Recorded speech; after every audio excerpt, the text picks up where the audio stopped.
This video was made possible thanks to my amazing patrons at patreon.com/magicalhacker. If you're not a patron and you would like me to make a video for you each month using your decks, become a patron today. Hey everybody, welcome back to another episode of Gavony Township, the show where it's not about me and my decks, it is about you and your decks. And for today's episode, we've got another patron who submitted a deck for me to do a deck doctor on. And I know you're looking at the screen and you're like, okay, there must be some type of error, what's going on, what's happening? Because I don't see anything in here, there's nothing in the deck. But that's on purpose. So Marmot, one of my patrons, did, one of the, I guess you could say like a secret menu item. I kind of mention this every now and then just so people understand about all the different things that they can do with my channel and with supporting my channel on patreon.com. But he submitted a deck where it's just the commander and then nothing else.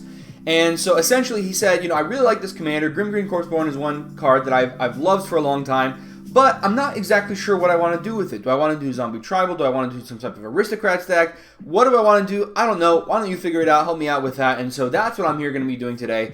Building a Grimgrin the Corpse-Born deck as much as possible. It's not going to be super in-depth, but we will be building it from 0 up to 100 cards with only having the Grimgrin. So I guess it's technically from 1 to 100. So yeah, let's go ahead and jump right in. Again, if you want to see your deck get a deck doctor, or if you want to submit just one commander like this and then see how I build the deck for you, be sure to join my Patreon at patreon.com/magicalhacker. You get exclusive monthly perks like this one. So if you like this one, that's where you can find me. Alright, so we're going to go ahead and jump in. Let's read off the commander. That's the first thing we need to do. Start off with that. And so let's go ahead and do that. Grimgrin the Corpse-Born, Demir commander, 5-drop, legendary 5/5 zombie warrior that enters the battlefield tapped and does not untap during your untap step. But we can sacrifice another creature to untap Grimgrin and put a +1/+1 counter onto it. And whenever Grimgrin attacks, destroy target creature defending player controls, then put a +1/+1 counter on Grimgrin. So the idea here is if we are sacrificing enough creatures, we can make Grimgrin a really huge threat. And if we can give it evasion, we can get around blockers, and we can also destroy creatures that are that we want to destroy from defending players. So in a way, the Grimgrin here could be built as a Voltron-based deck using a lot of creatures to sacrifice in order to keep, make sure it keeps untapping, or by giving it vigilance, something along those lines.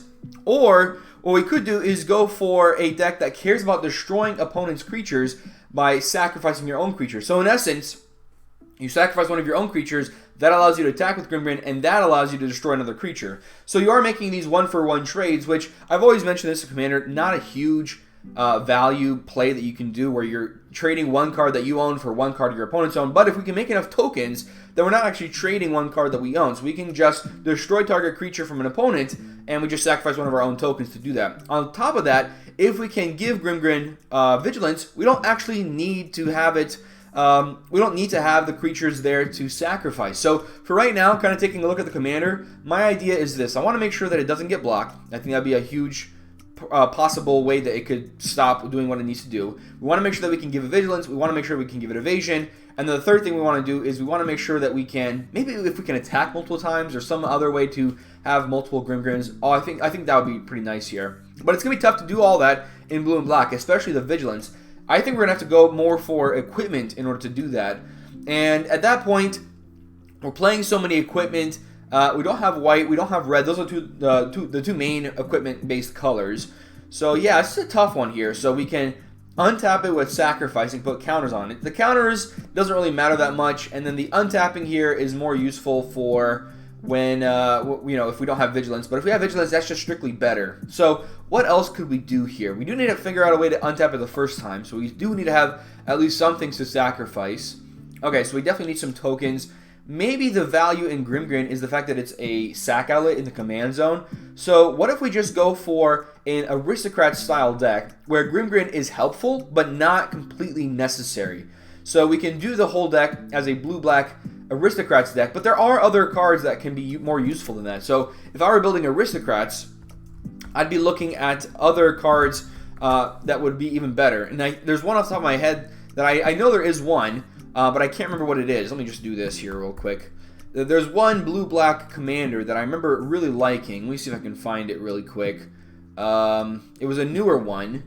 So let me go down. I think it was one of the ones from Jumpstart, if I remember correctly. I'm not seeing it on here. It is a commander. Let me see if I do this. If I look up Jumpstart. If I can find it there. Yeah, so Kel's Fighter. Yeah, so this was one that I was thinking of working pretty well for an aristocrat style deck, because whenever you sacrifice a creature, you can pay a blue or black, and if you do, you draw a card. That is a huge, huge effect, even if it didn't have the sack outlet on there. Just that ability on its own would be really, really good. So aristocrats, you know, probably not the best idea for Grimgrin. We could go zombie tribal. I know a lot of people tend to do that with Grimgrin, but I don't think that's helpful either. At that point, I would just go for Gisa and Geralf.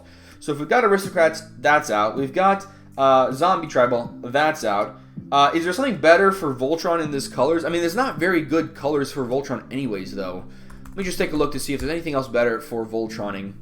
Because, I mean, in a way, it's just a 5/5. It gets bigger when we sacrifice creatures, but really, if there's anything out there that's like, okay, so let's just do this. CMC is less than 6, because if it's, you know, more expensive, then that makes it not be strictly better. Yeah, Scarab God's also a 5/5. And it allows you to scry by making zombies with that mana. Oh, yeah, Lazav is even better. It's got hexproof built in. So Grimgrin, not good for Voltron. At least, okay, let me put it this way.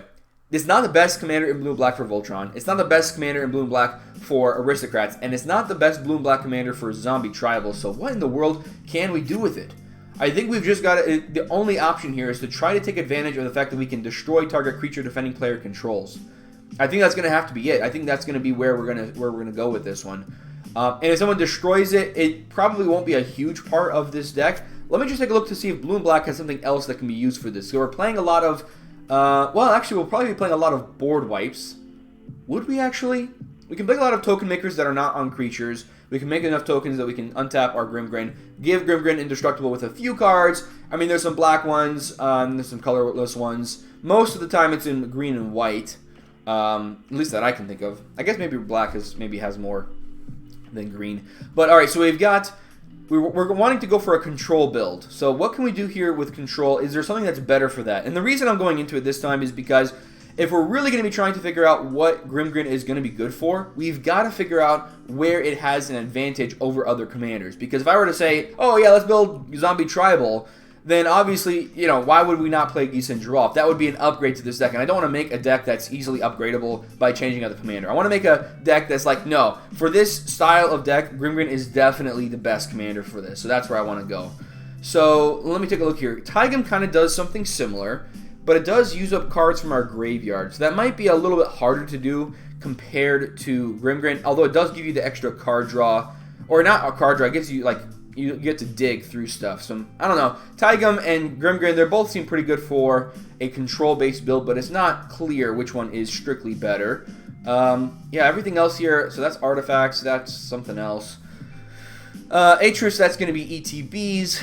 Dralnu Lichlord, if we're playing a Spell Slinger deck, that's going to be similar to a control-based build, but maybe this will. I feel like it's also going to be kind of in the same group. Grimgrin can have some edges up over Dralnu, especially with that downside on Dralnu.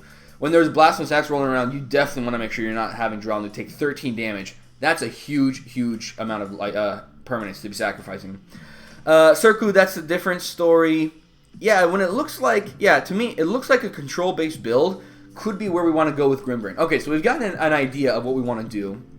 We want to have token makers that are non-creatures. We want to have things that care about creatures dying. That's going to be one benefit here. And then what else? I mean, we can kind of just incidentally kill people with our Grimgrin. If it gets destroyed, that's fine. We don't have to. We're not going all in on our commander like we would be for a Voltron-based build. But that does give us a win con as we're doing our sacrificey, control-y kind of thing. We can actually play more spot removal and more board wipes in a deck like this. So instead of playing 4 and 4 of each, maybe we go up to 8 and 8. We play some things that protect Grimgrin from our own board wipes, or maybe even just bring it back. That'd be kind of nice too. That's not too bad. Actually, check this out. We can actually play Cauldron of Souls with Grimgrin, and then that way, with Cauldron of Souls, we get to have our Grimgrin persist. So it'll come back, we sacrifice any creature, and that gets rid of the -1/-1 counter. So we can kind of keep persisting it over and over and over. That'd be kind of nice. Alright, so let's just do this. We'll start off with Grimgrin. I want to kind of, the first thing I want to do is set a few categories.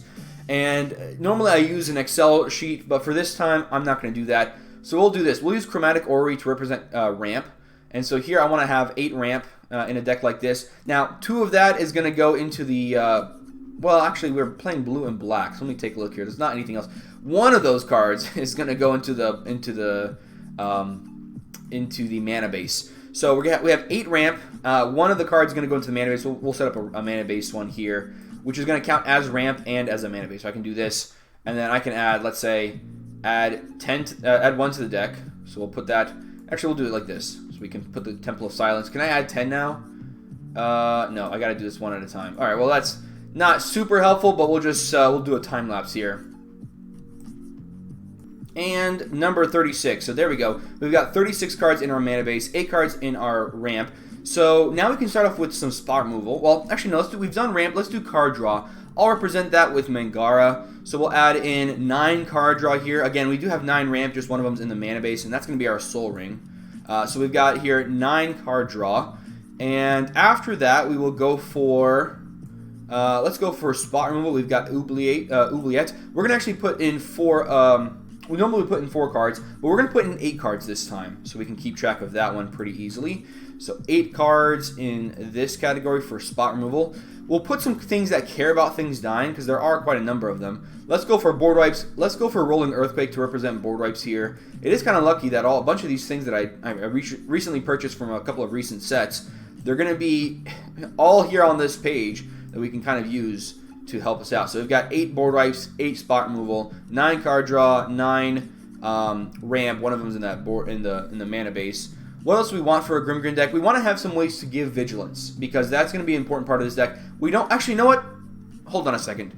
If we have some vigilance and we have some token makers, I think the token makers will be better, because if you have multiple vigilance enablers, that doesn't help you. Having multiple token enablers, that is actually pretty good. So I think what we can do here, even though vigilance is pretty nice, I am going to actually go first for token makers, and then if I've got one way to give vigilance just incidentally, I'll be happy with that. So let's go for things that can produce tokens. What can we use to represent that, so I know what I'm looking at later on? Because that's the one thing I got to do. I got to put these categories so when I look at it later on, I know exactly what I was trying to tell myself in the future with that. So let's go down here to a token maker. Okay, yeah, Archon of Sun's Grace makes tokens, so that's good enough for me. Let's put in 8 token makers. I think this is going to be a very important part of the deck, so we definitely want to make sure that we've got this ready to go. Besides that, we also want to have some things that can give indestructible, and so luckily we'll add in 8 of these cards. And I want indestructible because if I'm playing board wipes, I want to make sure that Grimgrin sticks around. And so in addition to, indestructibility, we've also got the fact that we can make things that will allow Grimgrin to come back. So this is going to be kind of indestructibility / automatic bringing back. Like, I don't want to have to recur it to the hand and recast it. At that point, it's not worth a card slot. But being able to just get it back onto the battlefield for free, I do like that one, and I think that would be pretty good. So we've got 8 cards here.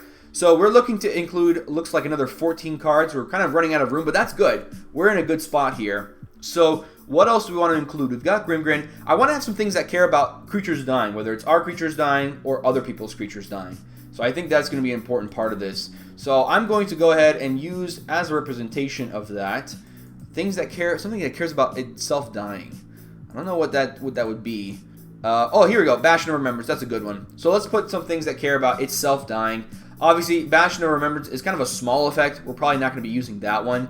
But we do have that available as a way to have creatures dying trigger something. Alright, so we've got 7 of those cards. Technically, we could put 7 of these and then 7 of something else, and we should be okay. But I would like to do this. I have a couple of tutors that I'd like to use. So let me just go get something up to represent a tutor effect. Yeah, tutors would be nice here, so we might as well go for that one. Yeah, I think Final Parting is a good enough representation of that. So we'll go ahead and add in, I want to say maybe 2. I guess we could go for 3. Yeah, let's go for 3 tutors, because I'm trying to think of what else I want. I think I want Tezzeret in this deck, and I want Vampiric Tutor and Demonic Tutor. I think those are the 3 tutors I'd like to go for in this deck. There might be another one. That leaves us with 3 spots left over. So what else would I like in a deck like this? I like to include a few other cards. So Ashiok could be nice. We could include Mind's Dilation. That's a card I always enjoy playing. Mind's Dilation. We can include that one as well. And then after that, you know what? There's another card. I know I would kind of be putting this in the Death Matters category. But, yeah, there is one card that I think would be kind of... Actually, what else could we go for here? Let's leave that one slot up. We can figure that out later, I think. And I think I'd be pretty happy with doing that. Now, we could include Mindlock Ore, but I do actually want to be doing some tutoring in this deck. I think that's going to really help us out, so I'm going to leave that. We're going to leave that slot open for something else, because I might find something else later on that would be pretty good. So let's go ahead and start filling up this deck. We've gotten a kind of nice skeleton here, figuring out what we want to put in, and I don't think there's anything that I'm missing, right? Grimgrin, we've got the indestructibility. If we got indestructibility, that helps us both by keeping our Grimgrin around from board wipes, and it also prevents Grimgrin from dying from things that you know, block it and take that. Like if they get blocked, and it would take lethal damage. Indestructibility helps us out there too. All right, so we've got tutors. Let's go and start taking a look at tutors, and I've got a list here. I've got all my lists, which I really enjoy using. If you haven't seen these, head over to tappedout.net. You can find the first one by typing in mtg-deck/mh-draw-s. So that's going to be our steady draw. This is going to be something we'll be using later on, but for right now, we're going to go down to finding infinite combos. Are there any infinite combos that work with Grimgrin? Because it does have the ability to untap something. Let me just take a look here. I'm going to take a bit of a detour to see if there's anything that would allow us to go infinite with Grimgrin, because I know it's on this list. All right, if I type in Grimgrin, check this out. It is here. Well, that's Cauldron of the Grim. That's not what I'm looking for. I got to get that down to 1, by the way. Grim Monolith. Here. Grim Monolith, and then Grimgrin Corpse-Born. So it is on the list. So it is on the list under Infinite Hasty Tokens. So let's take a look here for Grimgrin again. So we're combining this with anything with a 1 category. So that's just Elemental Mastery, not our color combination, so that's not going to work. All right. I just wanted to double check, because I remembered it was in a combo. I just didn't remember what it comboed out with. All right, so what we want to go for from here, we do have the targeted answer. We're not going to need the Pillow Fort, because we're going to be destroying creatures anyways. And so we don't have to worry about creatures attacking us quite so much. Recursion, I don't think is going to be important because we're not doing an infinite combo-based deck, and really our pieces don't matter too much to us anyways. Alternate win conditions, yeah, nothing here that I really think would be very helpful. Anti-infinite might be pretty helpful. Nah, let's just go for tutors. I was thinking maybe we go for an anti-infinite, but that's something you really play if you've got a specific metagame. I think if you're just building a deck just to start off, I wouldn't start off by just looking for... I wouldn't start off by looking for things that shut off infinite combos when there's no guarantee you'll actually be seeing that happening in your deck. And I don't know if we can actually start off with tutors. I think we've got to wait to do that later because we don't know what we are actually wanting to tutor up. So why don't we do this? We're going to go ahead and move the... let's see, this is spot remove board wipes. Let's do the token makers first. We'll do that. We'll put the tutors as something we'll grab later on. We can grab those later on. Let's start off with the token makers. So, there are a lot of ways to make tokens, but unfortunately, some of them are a little bit hard to find with just a cursory search. So, because a lot of keywords also have the ability to make tokens. So what we'll do here is we'll duplicate this website, and we will go ahead and use this. We'll look up for things that say create. So I guess upkeep would work. I don't want to be using activated abilities unless it's just a tap ability. So I guess we can include that one too. So activated abilities, let's do whenever, because maybe like whenever a creature dies, you make a token. That'd be kind of cool. Whenever, and then we're going to say here beginning, and then wait to after that. And I guess if we're using the colon, then we're not going to have a comma. But the other ones, it would be a comma. Why don't we do this? We're going to say whenever or begin, and then after that it's going to be a comma, or we're going to have a colon. So it's either an activated ability or a specific type of triggered ability. All right, so we've got whenever abilities, we've got begin abilities. So that's beginning of end step, beginning of combat. You know, there's a lot of different ways you can do that. We've got the activated abilities. We're going to be looking for things that say create.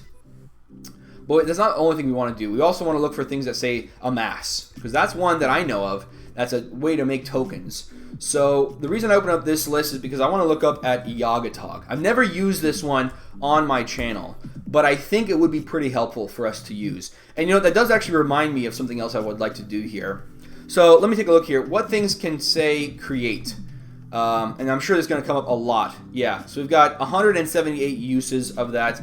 So I want to go down to when I start seeing active abilities. So let me see where abilities are located. Additional rule. Here we go. Keyword abilities. So I want to go down to this one. So we'll press on 702. It's linked. So when we click on it, it goes to the spot that we want, which is pretty nice, especially when one rule references another one. You can click on that link and it takes you to that rule. So that's the reason I like this one. It should be working. There it is. So we can look. Here's our little thing. So from this point on, we know that we're good. So I'm just going to press this. What I do is I just press enter until I get back to that spot. So that way I know to start from there. And we're almost there. Looks like we're pretty good. Populate. We're a little bit actually past this one. But it's because we're looking at keyword abilities. So create here. This is the first time this is mentioned. And I think, yes, this is an example. That's an example as well. Replacement effects. Okay, so yeah, we can start off here. First one that we're going to be looking at is create. Obviously, that is a wording we can use. Double. That creates a continuous effect. Let's do this, actually. I got a better idea. Why don't we say token? That might be actually a little bit better. Maybe there's fewer examples of that. Slightly. Yes, slightly. So populate, we see this one here. So populate's one. I don't think we've got anything in blue or black. I think everything is literally in red, green, or white. But, you know, might as well toss it in case we're missing something. Maybe there's a colorless card out there that populates. I don't think so, but hey, at least we can do that. Investigate, we create an artifact token, not a creature token. We do actually want to create tokens that are creatures. Amass, we've got that one already included. Phasing doesn't count. Living weapon doesn't count because that's a specific type of triggered ability. Only triggers once. Myriad does work. However, it's whenever this creature attacks. So it would be a little bit kind of awkward. We would attack with something with Myriad. We would then have our tapped Grimgrin. We could then sacrifice the tokens that are created with Myriad. So you know what? Why don't we do that? Let's add Myriad there too. Although I think that's actually something that's on its own. It's actually a triggered ability all on its own. So Myriad we'll put there as a separate thing. Yeah, I think that's a separate thing. Okay, after that, let's keep going down. Mariette Fabricate. This is another one of those ETB abilities. Embalm. This one is kind of like a flashback style thing where it's an activated ability, but you can only do it once because it exiles the card. Eternalize, same thing. Afterlife. This is whenever it dies, it makes some tokens, but that's a one-time thing as well. Mutate. Yeah, mutate is a weird thing, but it's that. All right, so that's it for the token making things. So yeah, we've got our good setup here. The one thing I was thinking about earlier that I want to do now is Commander Spellbook. So Commander Spellbook, if you haven't heard of it before, this is a really, really cool website that you can use that you can find combos. So if I'm looking for things that involve Grimgrin, I can just type in Grimgrin, and I don't even have to press enter. So I didn't press enter. It's just going to show me all the ones that involve Grimgrin. Are there really nothing in there? If I search up Grim, yeah, a bunch of things come up for Grim Monolith. Grimgrin, it should come up some. Oh, there's nothing in there. All right, well, if you know any Grimgrin combos, add them into this. You can use anything with 5 steps or fewer is what they're really focusing on when I had that interview with Senior Edificer Alex, if I remember correctly. So definitely, if you know any if you know any combos with Grimgrin, make sure to add them here to the website. So just suggest them. There's a little page for submitting you can use. All right, so we've got our search. Let's go ahead and look it up. See what we can find that creates tokens for us. And it would be great for us to not have to use the amass, but we do have to use that here because of the fact that there's a lot of situations where amass is going to be doing something where it's going to create a token without using the word create. So that's why we're having to add this one in here. And I would like to look specifically for things that are not creatures right now. If I need to go to creatures, I will, but I'd like to avoid creatures because of the fact that there are certain situations where we are going to be using a lot of board wipes. We don't want to see those creatures dying. Okay, and you know what? Now that we have this open, let me go and do this. I want to look for things that create creature tokens. So I'm going to say create and then any number of spaces away creature. Awesome. So we've got 115 cards. Obviously, some of them don't work the way we want them to. Like this Myriad, for example. I'm going to go ahead and put that at the beginning because that has to be the first word on a card. Myriad Landscape. Actually, it will pop up still. Well, that's fine. Alrighty. Anyways, so we've got Fields of the Dead. I do like this one. I think we will be including this one in the mana base. So let me take a look at it this way. Field of the Dead.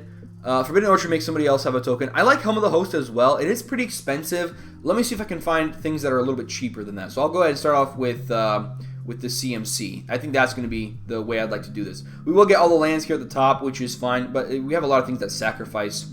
So why don't we do this? We're going to say in this activated ability, it can only say tap, and then that's it. So we're going to say here, this is how you put the tap symbol. All right, so we want just to tap.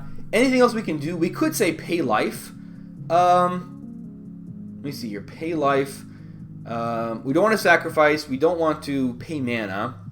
So yeah, let's just put in here tap. And let's put here as an optional thing, pay 1 life or pay life. Paying life is fine. I don't mind any having to do that. But let's do it like this. Okay. So we're going to go ahead and open that up. All right, so that definitely limits down what we've got. Whenever 1 or more +1/+1 encounters are placed on a permanent you control, you can pay 1 to create a token. Well, that's kind of cool, because Grimgrin's going to put tokens on himself anyways. So, yeah, I kind of like that one. If we have to go to things that require us to pay 1 mana, we'll look at that one. For right now, I'm going to try to find things that are not paying mana at all. So, Bitter Blossom definitely works. Captain's Claws works. And then Dreadlord Invasion. I can remember those 3, I think. And you know what? What I might do here, is there a way for me to do it where I can have this on 2 screens? I don't think so. Well, okay, we'll do Bitter Blossom, Captain's Claws, and Dreadlord Invasion manually. So, Bitter Blossom. Bitter Blossom is going to be the first one we're going to grab. And I want to make sure that I'm including cards I don't actually own in my collection. Because I don't have Bitter Blossom here. So, Bitter Blossom, Captain's Claws. Now, the reason I like Captain's Claws is because we can put it onto our commander. Normally, I'm not a huge fan of that one because we, don't want to have those tokens dying, and they're being created tapped and attacking. But here with Grimgrin, we're just untapping Grimgrin right away, so it's going to be pretty good for us no matter what. Although it does require us to actually have a creature that can attack to get the chain started. And not to mention, you're creating a token that will come down tapped and attacking. If we have a token that if we have a creature that can attach to the Captain's Claws, then we can untap Grimgrin and use that with Captain's Claws. If we don't, then yeah, Captain's Claws might be on the cutting board here, but let's just keep adding things. It is nice because it is something that doesn't require us to pay any more mana other than just casting it and equipping it, which, how much is it? Its equip cost? It's 1, so it's essentially just a 3-drop thing. Dreadlord Invasion is the word I'm looking for, not Captain. Not gonna pop up with that wording. All right, so Dreadlord Invasion. This one's a little strange. It doesn't create multiple tokens. It just creates 1, but it only creates it on an army. So that is kind of nice.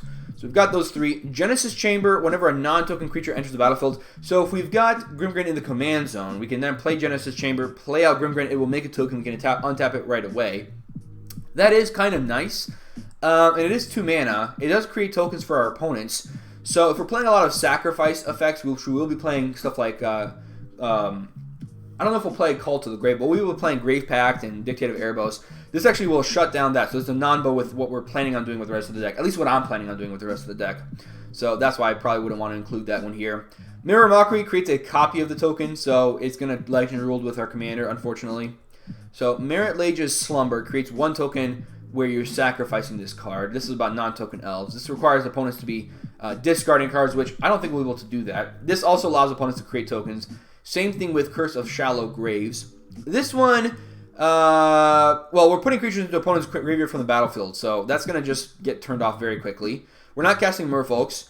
We're not getting creature cards out of our graveyard for the most part. We're not cycling. We are not having non-token creatures that we control dying for the most part. So, yeah, so far it's not a whole lot of things that we can actually use. Liliana of the Last Hope. I'd like to avoid Planeswalkers because they're super vulnerable to creatures, but if we're playing enough board wipes, we could also be including Planeswalkers like it's no big deal. We would like to have someone that plus to create tokens, and we don't actually see that one here. So why don't I do this? We're going to say here, we've got this ability that allows us to create stuff. Let's just do this. We're going to include also, as another option, we're going to say things that will just say 0, or the symbol plus. So if we've got a 0 beforehand or a plus beforehand, then we're happy. If that makes sense, hopefully it does. That allows us to hit Planeswalkers as well. So yeah, it says there's too many nested groups now, unfortunately. So what can we do instead? We've got, yeah, this is not going to work anymore. So why don't we do this instead? We'll do this. We will just set this up as its own thing. And then, so this is set up like this. We will set this up as its own thing as well, and then set this up as its own thing as well. So we'll manually put a colon after each one of those. And now we should be okay. We don't have to worry about the too many nested groups that was causing an error for us before. Perfect. All right. So we have Bitter Blossom. Let me see what other new cards we've got here. Retrofitter Foundry requires us to sacrifice Thopters, so that's not going to work. This requires us to sacrifice creatures to make food. That's also not going to work. We've seen everything up to this point, and yeah, there's Liliana's last hope. All right, so Mirrodin Besiege. I don't think we'll be playing enough artifacts in this deck. Not that I can think of. I mean, we might be playing enough artifacts, but that's a very big if. And I don't want to have to rely on playing a lot of artifacts in order to do that. At each end step, if a Planeswalker enters the battlefield, well, that's not going to happen. -1/-1 counters. We might cast creature spells, although I don't think we'll be playing a lot of creature spells either. This one's also creating knights that are attacking. This costs 6 mana total. So, Sigiled Sword of Valeron. I'm pretty sure Valeron's going to pull it up, though. I don't know how many other cards have that word in the name. But that is 6 mana, so we'll have to keep that in mind. So we've got Valeron as our 6 mana option. Slayer's Plate requires the equipped creature to die, which I don't think is going to happen too often. Sword of Body and Mind, it has a pretty big downside in that we're milling our opponents, and sometimes they actually want to be milled. So I don't think I actually want to go for that, especially that I actually have to deal combat damage to a player, which I was kind of thinking that if something happens and Grimgrin gets chump blocked, no problem, it doesn't actually affect us. But yeah, Sword of Body and Mind would definitely be affected by that. And yes, blue and green, sometimes we can get around creatures because of the sword that we have, but I don't know, that mill where you're playing against decks that sometimes they want to be milled, that can definitely be a huge downside. Oh, this is kind of cool. The Sigil Sword of Valeron will give vigilance, which is kind of neat. But yeah, it's creating tokens anyway, so I guess that doesn't really matter at the end of the day. Alright, so Breeding Pit requires us to pay 2 mana. This is also casting artifact spells. So, Endless Ranks of the Dead, if we've got Grimgrin out there, we will not be creating any zombies. We need to have at least 2 zombies in order to create tokens from Endless Ranks of the Dead. So I think that's pretty bad. Helm of the Host costs 9 mana, but I guess in a way it is kind of helpful in this situation. Same thing with the Moonsilver Spear. So we can add those 2 in. We did add the Valeron one already, so we'll go ahead and add in Moonsilver Spear. And then the other one being the Moonsilver Spear, and then we're going to add in Helm of the Host. Now I know what you're thinking. Do we really want to be playing these like enabling type cards where creating tokens is like kind of the important thing we need to do from the very beginning?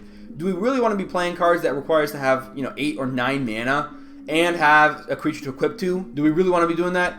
No, we don't, but I am going to be putting this into this category so we can kind of take a look, go all the way through all these token makers, and then cut out the ones that are not good enough.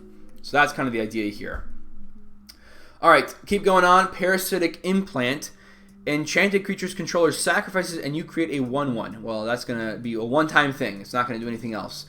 Non-creature spells, we can pay 2 mana to create a token. That's more than I want. If we control an artifact, we create a 1/1 every turn. Now, having 1 token, I think is going to be reasonable. So why don't we include Thopter Foundry here? I think this is going to be definitely... Is it Thopter Foundry? It's Thopter Spy Network. That's what it is. Thopter Spy Network. I think that's a lot more reasonable, because we can get down token artifacts pretty easily. It's not guaranteed that we'll be able to cast one every turn, though. So unlike the other artifact-based cards we've seen, this is not going to be as good. Cumulative upkeep means we'll have to pay mana for that one. This requires us to sacrifice islands. Now, this is a +1 that I can get behind. We create tokens with that one. So Ashiok Nightmare Muse is a 5 mana thing. So Ashiok Nightmare Muse. We can add that one into the deck. And now we've hit our 8 cards that we've wanted for this deck, which means that from now on we can start getting rid of other cards that we don't actually want here. Alright, so next one, Demonic Rising. This allows us to create 5/5 demons if we control exactly 1 creature. And you know what? We're not playing a lot of creatures in here. Yes, we've got token makers. If we've got token makers, we don't need Demonic Rising. If we don't have it, we get down Grimgrin. Hey, great. We create exactly 1 token here. So I kind of like that one. Demonic Rising seems pretty good in this deck.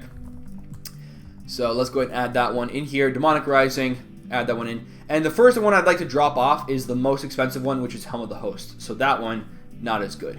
Fallen Footsteps creates token of something. Liliana Death's Majesty creates a 1/1 zombie. So I kind of like that one. So Liliana Death's Majesty. And we're hitting a little bit over the half-hour mark here at this point. We'll drop the Moonsilver Spear. That's 8 mana for that one, so I feel pretty good dropping that one here. Metallurgic Summonings. This one allows you to create constructs when you cast instants and sorceries. How many instants and sorceries are we going to have? Well, we're going to have at least 16-ish. Plus 13, that's at least 19 so far. So 19 so far. What else? I think that's pretty much it, actually. 19 instants and sorceries. Is that enough? I don't think so. I don't think that's actually enough here. Mirror Turbine, though, that is pretty nice. We'll go ahead and add that one here. Mirror Turbine. Mirror Turbine.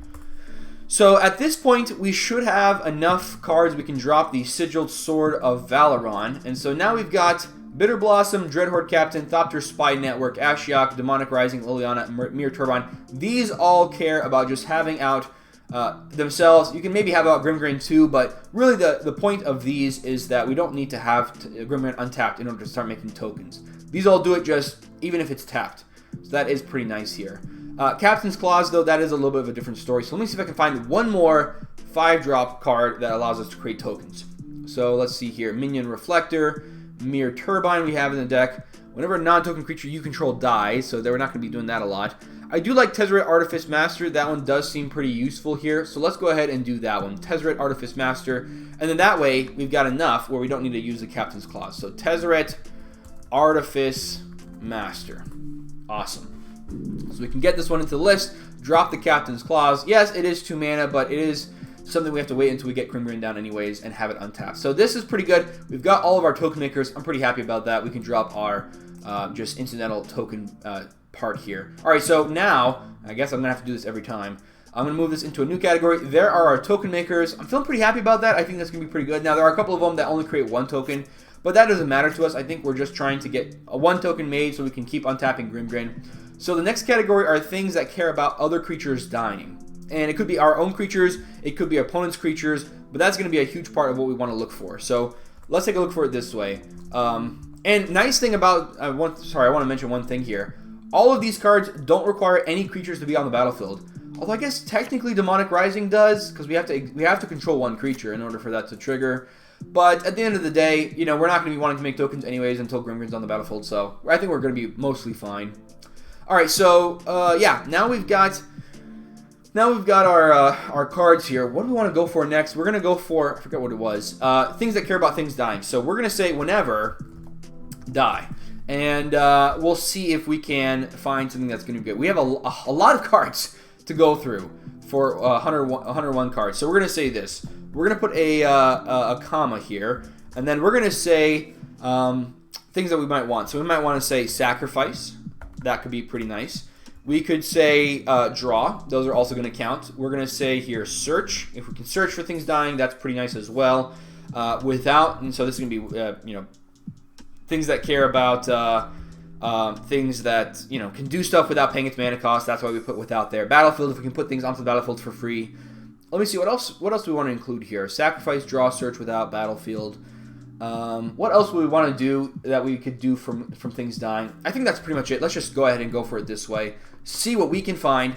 All right, so Hateful Eidolon, we draw a card for every aura. We don't have a whole lot of auras. Skull Clamp is kind of interesting because we can use that for card draw. I do think I want to include that for the card draw section, so let me go ahead and do that now. So we've already talked about a couple of cards that I want to include. Skull Clamp is the first one. The other one was what was that card called? Field of the Dead.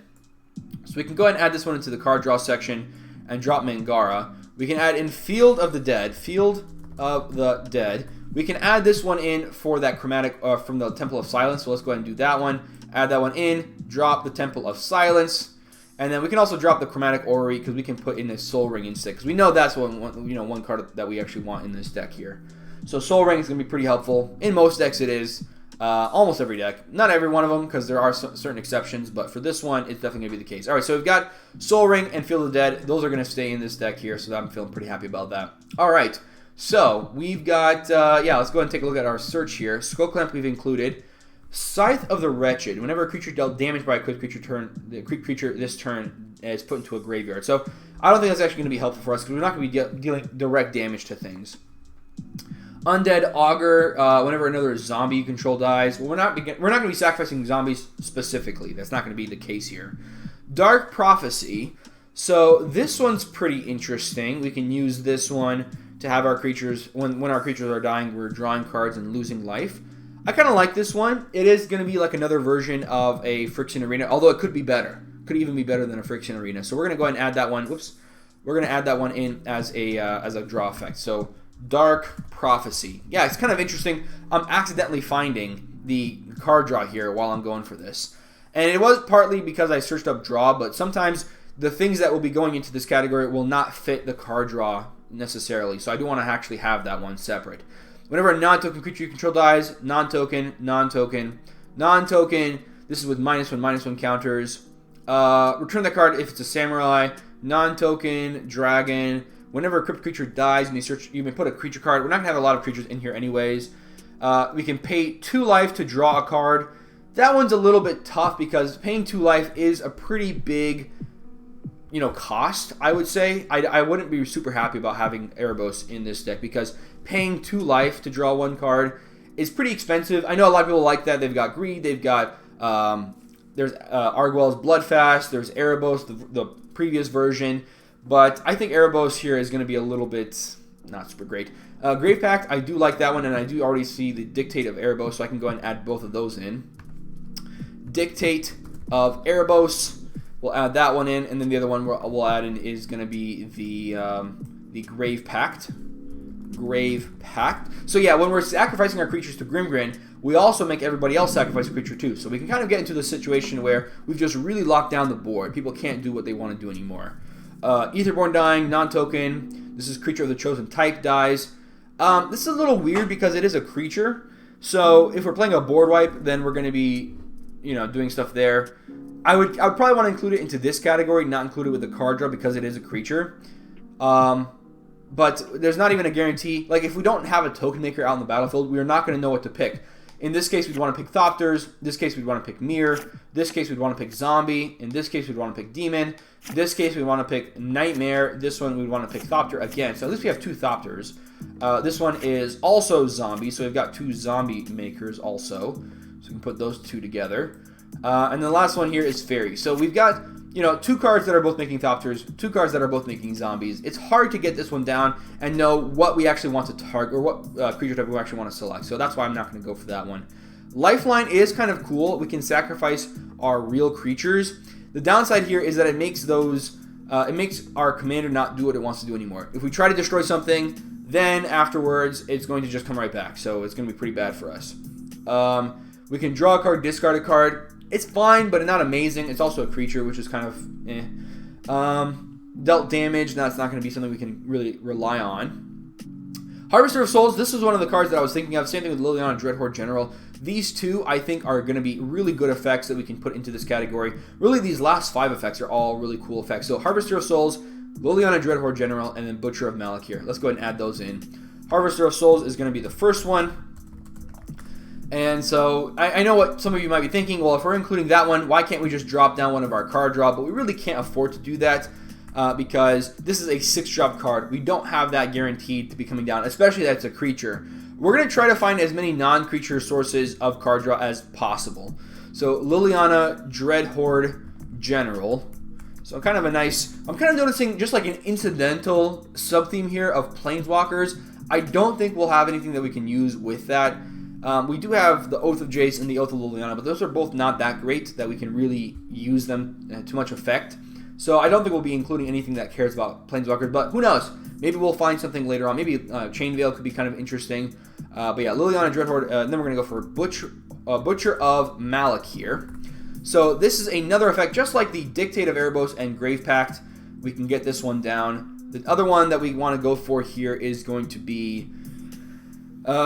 what else is there? Dictate, Grave Pact. Oh, that's right. We have to go back to this page. Limdul, the Necromancer, and then Grave Betrayal. I really like Grave Betrayal. It is one of my favorites. Grave Betrayal. Let's go ahead and grab this one. And then Limdul's Necromancer. I do like that one as well. We can kind of steal things as a result of that. Necromancer, because I'm not sure if we're going to find Limdul by typing it in without those special little accent marks. So let's find Limdul. There it is, Limdul. So we are 1 card away from this category. So I'm not sure what else we want to add in. Sir Conrad, it is kind of interesting because we're seeing creatures going to the graveyard, but dealing 1 damage, that's really slow. I mean, I don't think we're going to be using that one very to much effect in this situation. So I think what I'd like to do instead is just go for is just go for maybe leaving that one slot open. So why don't we do this? We're going to go ahead and get rid of 7 cards here. I'm going to move this over to this card and then drop that one. So that way we don't have to keep moving it over. Alright, so that is it for that category. We will hopefully find another card that cares about creatures dying. Would be something that would be pretty nice in my opinion. But for right now, we'll just have these cards open. So now let's look for indestructible makers. And really anything that can give persist or give other things that will bring things back. Now, Mikaeus is not going to work with Grimgrin because it will automatically get +1/+1 counters, so that Undying will be turned off. So Mikaeus won't actually work very well in this deck. However, we can use the Cauldron of Souls. That one will definitely work. I keep doing this all backwards. Alright, so let's go ahead now. We're going to find things that can give indestructible. And we'll go ahead and search that one up. Indestructible. And we're also going to look for things that can... what else would we like to do? We would like to have things that can give persist. And I guess we might actually want to go back to Yogg-Sothoth. We might need to duplicate this tab again. Go to Yogg-Sothoth, see what else can bring things back. I'm going to look up persist first to see what else will do something similar. So let's do this. Persist. Let's take a look for this card. Whenever this is put into the graveyard from the battlefield, if it had no -1/-1 counters on it, return it to the battlefield. So let's look up return it to the battlefield. Let's see how many things will say that here. Return it to the battlefield. I'm actually not seeing it here. Return it to the battlefield. Did I misspell this somehow? Maybe if I just get rid... There it is. Just one. Oh, it looks like it's still searching. The other one here is going to be for Undying. So Undying is not going to work, but Persist will. So in that way, we can just search up Persist here. Persist. Okay, so that's not too bad. We can give Indestructible, we can give Persist. We got 77 cards, so that's not what we're looking for. We were looking for things that can give it to a creature, or even to a permanent. That's also not too bad. I guess we can also say Zombies and Warriors. Zombie, Warrior. Let me see if we can find anything that way. Alright, so 48 cards. So let's take a look what we can find. We've got the Westvale Abbey. Well, that has Indestructible in the back half, so that's not going to be very helpful. This creates an Indestructible token. That has Indestructible itself. Gets rid of Indestructible. Nothing. This persists itself. Lifelink and Indestructible. We're going to look for things that are permanents. I'll go ahead and put this in here. Is permanent. Because I don't want to find things that just have a one-time effect. Because then I've got to do that with my board wipe, which, you know, then I'm still in a situation where I don't actually have what I need. Darksteel Plate will work. So that's going to be one part of the equation here. Darksteel Plate. Phylactery Religious Classes don't work. This is going to be persisting just itself. This one is going to be giving Indestructible to itself. Accursed Horde is pretty interesting. We can attack with our Grimgrin, give it Indestructible, and then during the second main phase, we can then go for the board wipe. It is repeatable. We'd have to attack with itself as well, so we can keep it around. So, yeah, you know what? I feel kind of okay with this one. We can use this one. It's going to cost us 4 mana. It's not amazing. It's not as good as Darksteel Plate, that's for sure. But it is something that I think would be kind of nice. So let's go ahead and add those two to the deck for right now. So let's go ahead and do Darksteel Plate. Add that one in. And then the other one we're going to go for is going to be the Accursed Horde. So Darksteel Plate. We'll go for Accursed Horde. Okay. Add that one in as well. Okay. And now let's take a look at what else we've got. Azra Smoke Shaper, that's an ETB effect. This one we can exile from our graveyard to put an indestructible counter on target creature. So I do like this one. I know it's a little odd. We do already have that one in the deck, so we're going to go ahead and do this. I'm going to put this here and then add another card to the stack so that I know that we've got the Daring Fiendborn in the deck right now. Alright, so we've got that one. Erebos Bleak-Hearted just gives indestructible to itself, sending this Erebos Titans to itself. This one can persist, but it doesn't give persist to anything else. That's for non-creature artifacts. Hammer of Nazan will work, so we'll definitely include that one here. Hammer of Nazan. Okay. Now I'm also looking here at the Kel's Fight Fixer. This is going to be a similar effect as our what's it called? The Harvester of Souls, because we're going to be drawing card when our creatures are dying. This is actually non-token, so actually I don't want that one in here. Although, technically, if we're destroying non-token creatures from our opponents, then we will actually be able to use that. So, do we actually want to include Kel's Fight Fixer? We'd be paying 1 mana to draw a card. That could be kind of nice for our card draw options, although I do want to avoid putting in creatures there. Let's just do that. So we're going to include the Hammer of Nazan for our indestructibility. And then we'll say Kel's Fight Fixer. We'll include that as the one missing card that we didn't catch last time. It is kind of funny that we just happened to see that here it's because it was about paying mana, which we were trying not to do. So we got that out of the way. All right, so Hammer and Vazan added that in. Kel's Fight Fixer. It is kind of interesting that we can sacrifice a creature to give itself indestructible, so we don't actually have to worry about board wipes either. Shield of Cauldron, I think, is good. Cauldron of Souls, I think both of those are good as well. Cauldron of Souls. We'll add that one in here. Yeah, we're finding plenty of ways to give indestructibility, which I know a lot of you might be saying, okay, well, now they're going to be a lot of dead cards, but not necessarily. We do have a couple of other creatures we would like to give indestructible to, so I think a little bit of redundancy here is going to be fine. Cauldron of Souls is going to be okay too, especially if we're playing Toxic Deluge. That's going to be one way that we can get around the Toxic Deluge and bring back our commander, no problem. And the other one that we were talking about before is going to be the Shield of Cauldron. Alright, so Shield of Cauldron, we can get this one down and put that one into the deck as well. Alright, let's take a look what else we've got here. Thassa is indestructible itself. This gains persist to a white creature. We do already have that one in here. Eldrazi Monument and Gift of Doom. I like both of these cards because with Eldrazi Monument, what you can do is you can sacrifice one of your tokens that you would be sacrificing for Grimgrin, but now your Grimgrin is indestructible. So you can just keep doing board wipes. You don't have to worry about your creatures dying. That's kind of nice. So we'll include that one. Gifts of Doom, kind of nice because you can also sacrifice a creature to give it, you know, surprise indestructible. I think that's also pretty cool. Alright, so Eldrazi Monument, Gift of Doom, both of these are pretty cool. And I know there's going to be a little bit of overlap with what we're trying to do with this deck. Normally our token makers are for Grimgrin. It's not going to be for anything else. But I think we'll be just fine having both of these in the deck. So Gift of Doom, and the other one was Eldrazi Monument. So yeah, I feel pretty happy about that. I don't think that's going to be too big of an issue for us here. So let's keep looking what else we've got. Phoenix, Puppeteer Click, Rage Scarred Berserker. This is an ETB effect. This one is just persisting itself. This one will give something indestructible for 9 mana. Currently, we've got the most expensive thing being Shield of Cauldron at 8 mana. And Accursed Horde is something we have to pay 4 mana every turn. So that's going to be more expensive than that which was taken. So we can drop the Accursed Horde. Where is that at? We can drop that one here. And we can add in that which was taken, which was kind of a main piece of the storyline of Kamigawa. So if you enjoyed that set, you'll definitely enjoy that which was taken here. Okay, so Rattleblaze Scarecrow, Soul Flare. That one just gives indestructible to itself. This one's a 5 mana every turn to do that effect. Yeah, and that's pretty much it. Okay, so I'm feeling pretty good. We've got exactly 8 cards of what we wanted to go for. So yeah, I'm feeling pretty good about this. We can just put this all to the stack here and then drop it all. And that should be pretty good. We've got now our token, or our tutors. So now we've got a pretty good idea of what we actually want to be tutoring up. We've got artifacts that we want to tutor up. We've got 1 enchantment, which doesn't really matter a whole lot. So let me take a look at this. We've got Planeswalker, Enchantment, Enchantment, Planeswalker, Artifact, Enchantment, Planeswalker, Enchantment, Enchantment, Planeswalker, Enchantment, Enchantment, Creature, Planeswalker, Creature, Enchantment, Creature, Creature, Artifact, Creature, Artifact, Artifact, Artifact, Enchantment, Artifact, Artifact. So kind of a big mix, but the only category that I'm seeing there being some overlap is enchantments in every category. I mean, this category doesn't really count.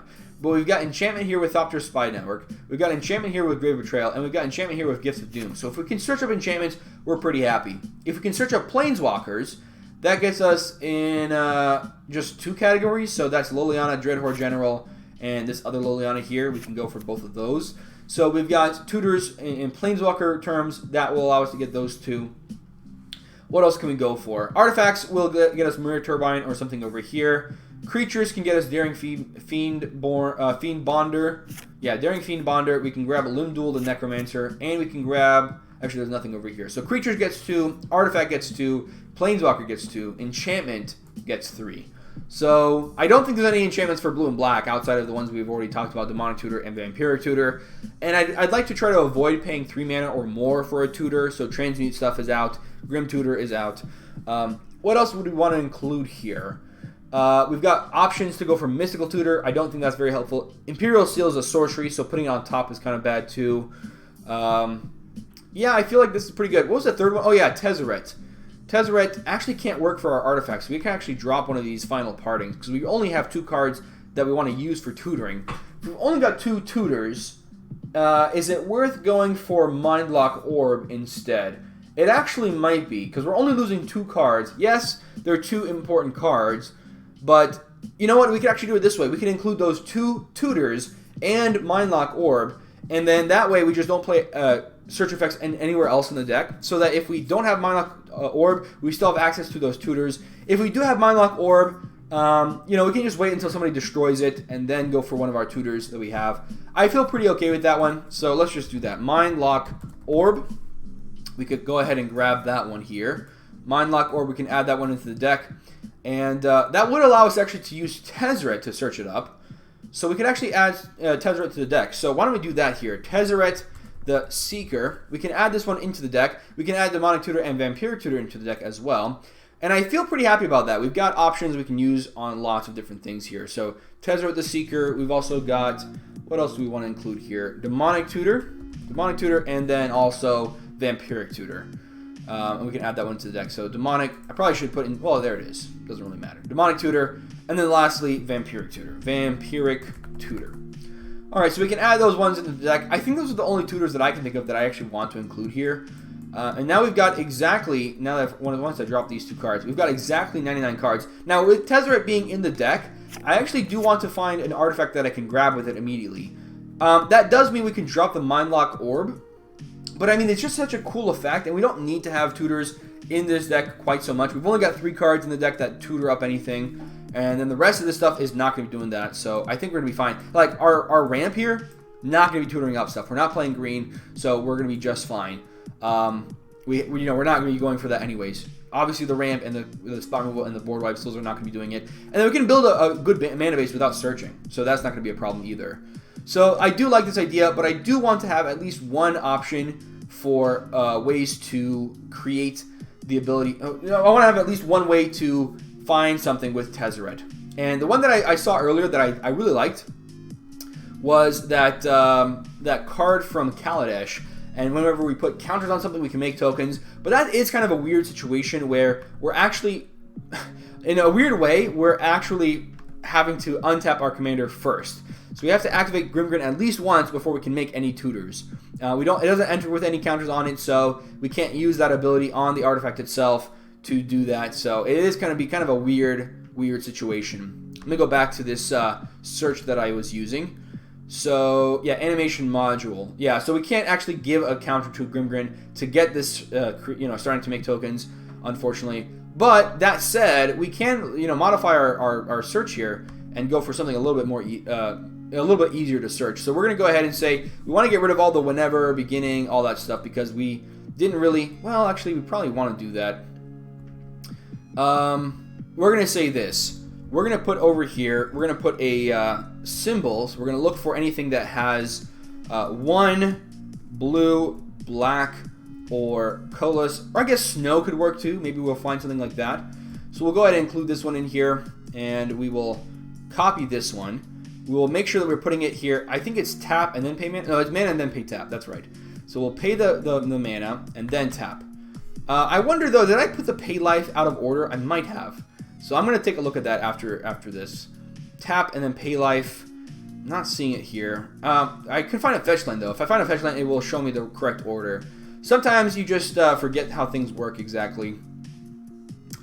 Tap, sacrifice. So yeah, if it's going to be like that, it's going to be worded with the pay life afterwards. Alright, so we're going to put the comma after, and then it's going to be thing, and then pay life.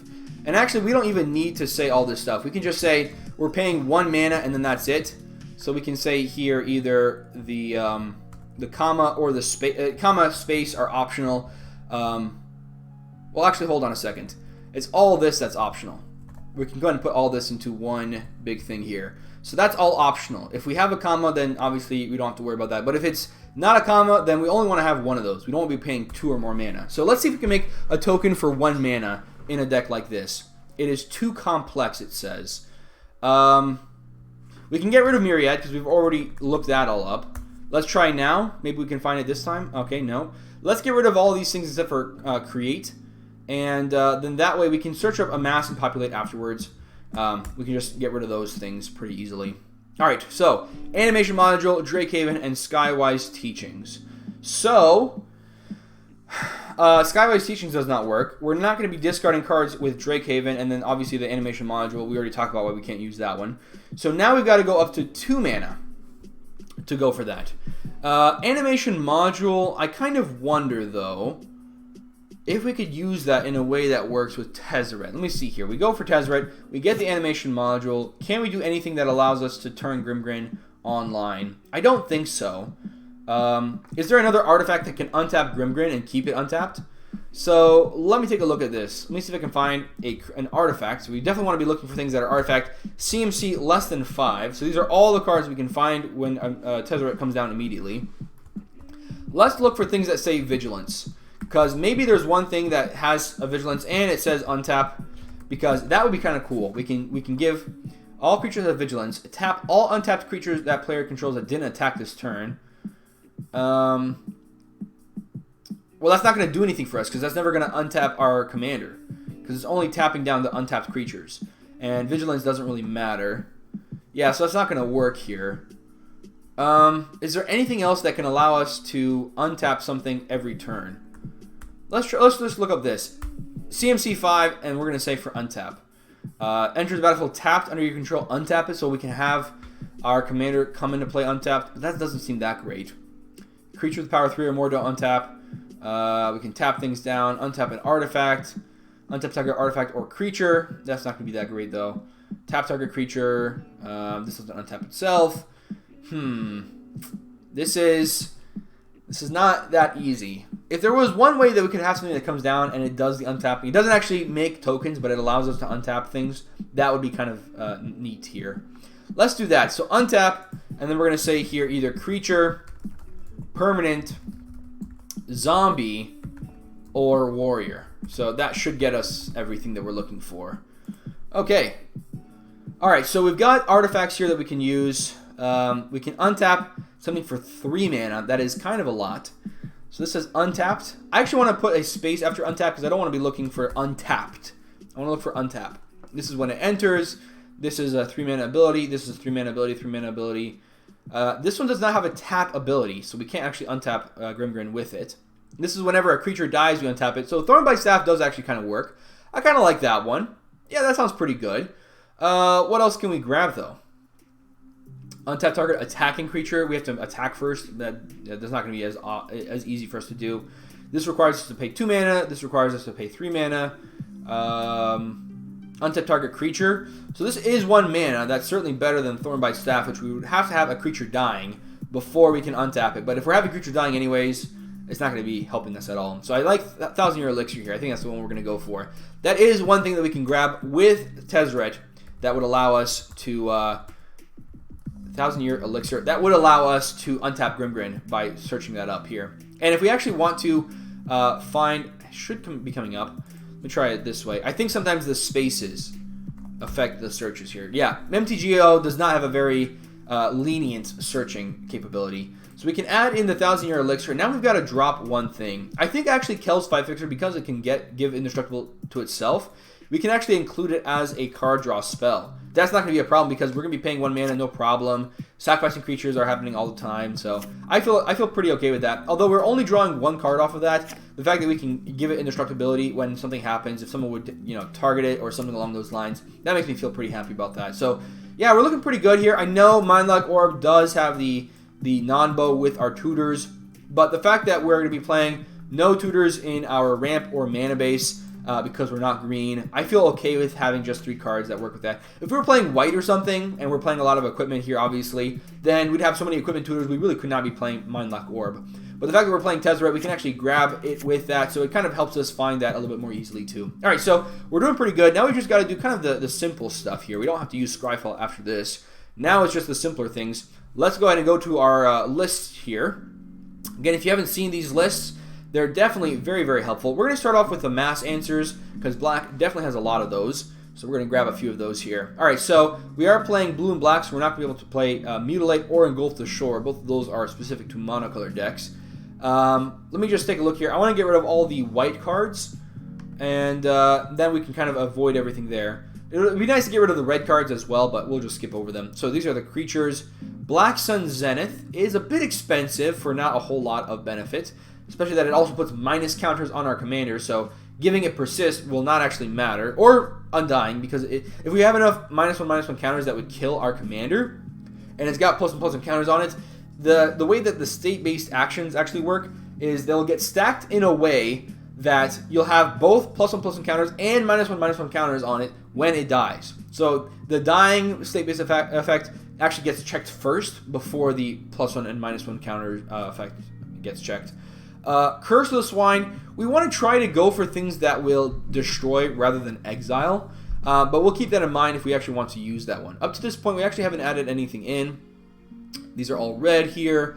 Savage Twister, Starstorm, Last One Standing is also red. Toxic Deluge, that's one that I really like as well, and then Damnation. Those are kind of two obvious ones that we'll be including in a deck like this. Toxic Deluge, and then the other one will be the Damnation. So I feel pretty happy about going for both of those. Damnation. Alright, add those two in, and perfect. Okay, so we'll add those two in. Let's keep going down here along our list. Evacuation, again, doesn't destroy it, so I'd like to avoid that, something with the Ixodron. Living Death will allow people to get back their creature cards from their graveyard, so I don't want to do that as much as possible. Deadly Tempest. Destroy all creatures, each player loses life. So this is 6 mana. It doesn't do a whole lot for us, but it is a board wipe. We'll include that, and then if we find stuff that's better later on, we can drop those cards. Compared to Black Sun Zenith, where we'd only be putting 4 -1/-1 counters, this is a lot better. Deadly Tempest seems pretty good for us here. And we're looking to have 8 board wipes here. Deadly is Tempest, not Tempest. Deadly Tempest. Okay, and it's kind of, I know it's kind of weird, but isn't that just like a synonym of Toxic Deluge? I feel like that's basically the same thing, right? You've got rain here as a flood, and this is a storm. Tempest is like a rain cloud or something, or like a storm. Yeah, it feels pretty similar to me in terms of flavor, but that's fine. Extinguish All Hope, that's going to work as well, unless we go up against somebody playing a lot of enchantment creatures, which, again, not very likely. I mentioned that in a previous video when I was talking about that Extinguish All Hope. But, yeah, Extinguish All Hope I think is fine here. Life's Finale seems okay as well. Life's Finale, also okay. We can grab that one and put that onto the battle, into our deck. Alright, next we've got Deathbringer Regent for casting it from our hand, and there are 5 or more other creatures on the battlefield. Well, that's the thing. We're not guaranteed to have that, right? It's going to be a possibility where we're going to have it, have 5 creatures on the battlefield, but hopefully we're not going to be seeing that. Deathbringer Regent, that's 7 mana. Let's just add it in and we can drop it later. So, Deathbringer Regent. Alright, and the next one I want to look for is Kindred Dominance. This is kind of cool. We can choose Zombie or Warrior, and we can keep our things around. If we've already got Indestructible on our commander, we can choose whatever token type we have. Or we can even choose, like, something that nobody else has, like Brushwag or something, and then, all the creatures get destroyed. Yeah, Kindred Dominance seems pretty cool. Deathbringer Regent is going to go in. We're going to choose here the Kindred Dominance. Okay. Next, we're going to go for, that's red, that's black. Decree of Pain, I actually really like this one. I know a lot of people don't like it because it costs 9 mana. But the reason I like it so much is because you get to draw a ton of cards off of it too. So that is pretty nice. So Apex Altasaur and Blossom Axis are both outside of our colors. That's red, red. So Kagamaru, we're not going to be having enough cards in our hand, I think, for us to use this effectively. And then Nightmare Unmaking will be kind of in the middle, so it's just going to be very hard for us to use it. Like, Nightmare Unmaking is good for a draw theme where you've got a ton of cards in hand, and it's also good for a Hellbent theme where you've got no cards in hand. It's not really good for a deck that's just trying to keep a kind of a middle zone, because then you've got to really choose, and it's hard to make a choice here. And then there's a Hellbent theme. Alright, so we're not playing Mono Black, Mono Blue. We're not doing Spell Slinger for the most part, although both of these are red anyways. All is Dust and Ugin the Spirit Dragon. Both of these are kind of bad for us because we have a lot of enchantments that we actually want to keep around, so we're not going to go for that one. So we can go for even creatures or odd creatures. Normally it's going to be odd creatures because we have a lot of tokens we'd probably want to keep around. But Extinction Event I don't think is actually going to be good enough in a deck like this. Non-dragon creatures, yeah, Crux of Fate seems fine. Crux of Fate. Now the downside is if we're going up against a tribal deck that's playing a lot of dragons, that would be an issue. I think the next one I want to drop here is the Deathbringer Regent. I think that's the one. I like Kindred Dominance because it is more one-sided than the other ones. And I like the Decree of Pain, obviously, for the amount of cards that we draw. So the ones that are the worst at this point are Life's Finale, Extinguish All Hope, and Deadly Tempest. These are the 6 drops. And if I'm paying 6 or more mana, I want to get some extra benefit. And Life's Finale, Deadly Tempest, those are not enough of a benefit for me to count them. Alright, Reaver Demon. This is 8 mana, so that is much higher, and this is also not destroying black creatures. Phyrexian Scriptures. This one is actually pretty tough because we have to wait a turn for it to work, so that's not that great. That's blue. Cyclonic Rift does seem pretty good here. I know I've been trying to include as many things that can just hit and just destroy Cyclonic. Sorry, I gotta type this. I want to find things that literally destroy them or give them -X/-X. But Cyclonic Rift is just so good that we might as well just include that one here. Extinguish All Hope is fine. Life's Finale I actually think is the worst one. Although I guess maybe Extinguish All Hope is worse.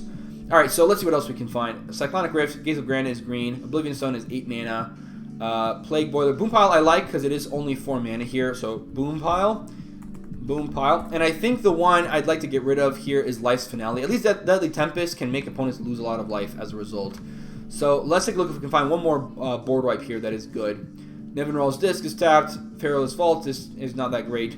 Thieves Auction, Warp World, and Extinction Event. Yeah, so there's not a whole lot of things in here that we want to use.